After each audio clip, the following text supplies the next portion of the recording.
اعوذ باللہ من الشیطان الرجیم بسم اللہ الرحمن الرحیم۔ گورنمنٹ اپر پرائمری اسکول ورنو 7ویں جماعت کے پیارے بچوں، السلام علیکم ورحمۃ اللہ وبرکاتہ۔ پیارے بچوں، آپ اپنی بہارستانی اردو کا صفحہ نمبر 100 نکالیے۔ ہمارا موضوع ہے سائنس اور جنگ۔ بچوں، آج کا ہمارا موضوع بہت ہی دلچسپ موضوع ہے، تو بچوں آپ اپنی کتاب کی طرف غور سے دیکھیے۔ پہلے زمانے میں جنگ میں مخالف فوجوں کی جسمانی طاقت اور پھرتی کا مقابلہ ہوتا تھا۔ ان کے ہتھیار بھی پرانے طرز کے اور سیدھے سادے ہوتے تھے۔ جیت اس کی ہوتی تھی جس کی فوج تعداد اور طاقت میں بہتری ہوتی اور ہتھیاروں کو استعمال کرنے کی مشق میں زیادہ ماہر ہوتی۔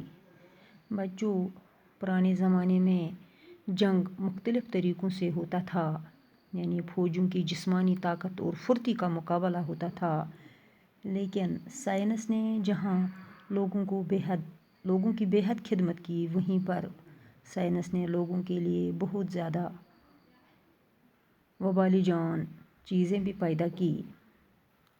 تو بچوں، پرانے زمانے میں ان کے ہتھیار بھی پرانے طریقے کے ہوتے تھے اور سیدھے سادے ہوتے تھے، اور جیت اس کی ہوتی تھی جس کی فوج زیادہ اور طاقتور ہوتی تھی اور ہتھیاروں کو استعمال کرنے کی بار بار مشق کرنے میں جس کی فوج زیادہ ماہر ہوتی تھی، جانتی تھی فوجی ہتھیاروں کا استعمال کرنا۔ لیکن آج کی جنگ جسمانی طاقت اور بہادری سے نہیں جیتی جاتی، بلکہ سائنس کے ایجاد کیے ہوئے ہتھیاروں پر منحصر ہوتی ہے۔ لیکن بچوں، آج کل کے زمانے میں جنگ جسمانی طاقت اور بہادری سے نہیں جیتی جاتی ہے، بلکہ آج کل جنگ سائنس کے ایجاد کیے ہوئے ہتھیاروں پر منحصر ہوتی ہے۔ یہ کہا جائے تو غلط نہ ہوگا کہ موجودہ دور کی جنگ فوجوں کی جنگ نہیں، سائنس کی جنگ ہے۔ جس ملک کے پاس زیادہ مہلک ہتھیار ہیں، وہ دوسرے کو شکست دے سکتا ہے۔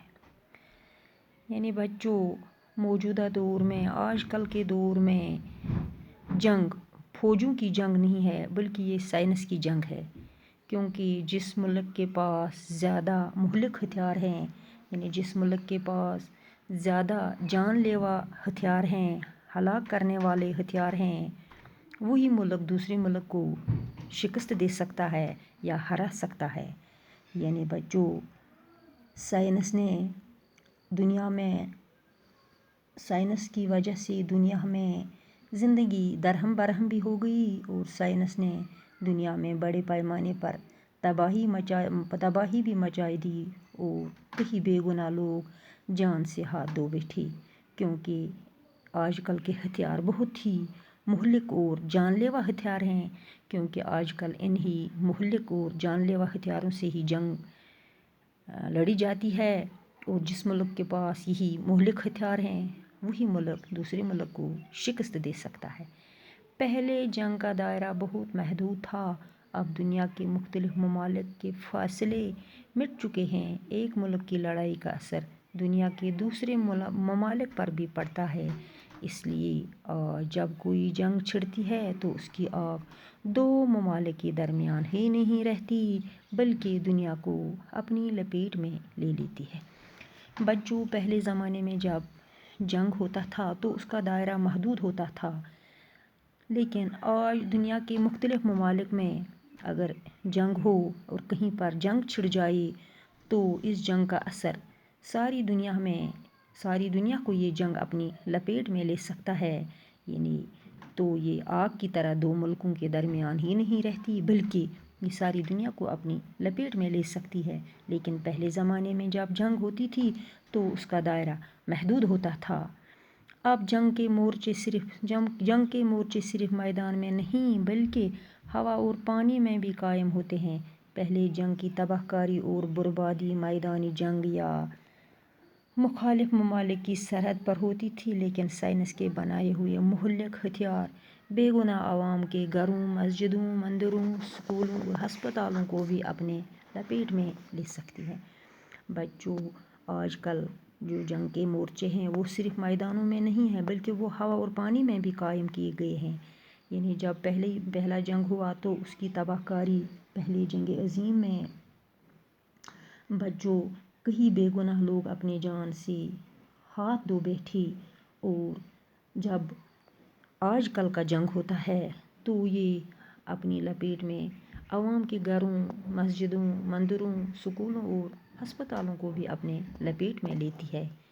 تلواروں، نیزوں اور تیروں کی لڑائی میں بہت سی انسانی جانیں ختم ہوتی تھی. یعنی جب تلواروں، نیزوں اور تیروں سے لڑائی لڑی جاتی تو اس سے بہت سی جانیں ختم ہوتی تھی، لیکن بموں کی تباہی ان سے ہزاروں نہیں بلکہ لاکھوں گنا زیادہ ہے. لیکن آج کل جو بموں سے بمباری ہوتی ہے، بموں سے جو جنگ ہوتی ہے وہ لاکھوں نہیں بلکہ ہزاروں نہیں بلکہ وہ لاکھوں گنا اس سے زیادہ خطرناک ہے.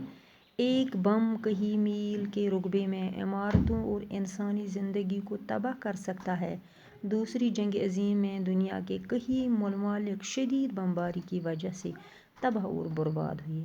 بچوں، ایک بم کئی میل کے رقبے میں کئی میل تک کی عمارتوں اور انسانی زندگیوں کو تباہ کر سکتا ہے. لیکن بچوں، دوسری جنگ عظیم میں شدید بمباری کی وجہ سے تباہی اور بربادی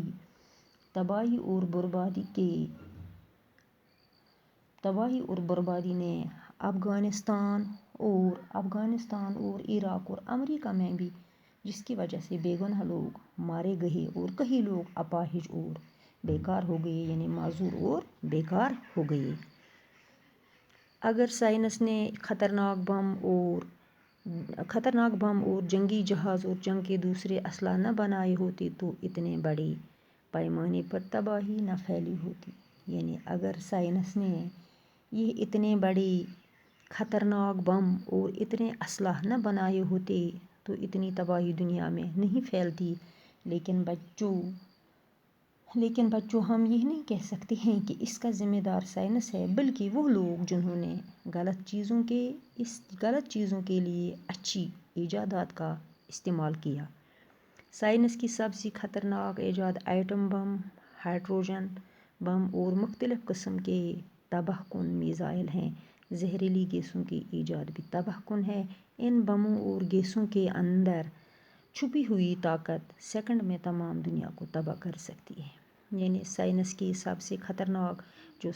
سب سے خطرناک ایجادات کی، ایٹم بم بنایا، ہائیڈروجن بم اور میزائل بنائے اور کئی زہریلی گیسوں کا ایجاد کیا، وہ بھی تباہ کن ہیں.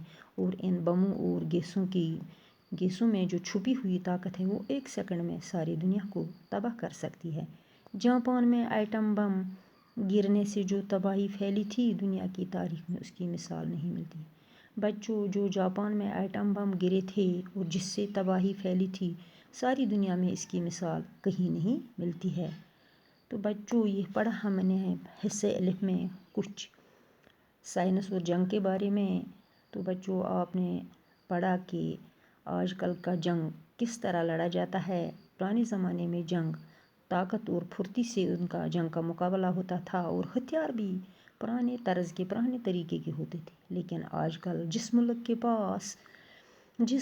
پاس مہلک ہتھیار ہو وہی ملک دوسرے ملک کو شکست دے سکتا ہے. اور پہلے زمانے میں جب جنگ ہوتی تھی تو اس کا دائرہ بہت محدود ہوتا تھا. لیکن آج کل جب دو ملکوں کے درمیان جنگ ہوتی ہے تو یہی دو ملک متاثر نہیں ہوتے ہیں بلکہ یہ جنگ ساری دنیا کو اپنے لپیٹ میں لیتی ہے. تو بچوں، یہ پڑھا ہم نے سائنس اور جنگ کے بارے میں تھوڑی سی معلومات. اس کے آگے ہم کل پڑھیں گے. تو بچوں، اس میں کچھ الفاظ ہیں. طرز معنی طور طریقہ، تعداد معنی گنتی، مہلک معنی ہلاک کرنے والا، جان لیوا. جنگی ہتھیار معنی وہ ہتھیار جو میدانی جنگ میں استعمال ہوتی ہے. تو بچوں، اس کے آگے کل پڑھیں گے. باقی وسلام، خدا حافظ.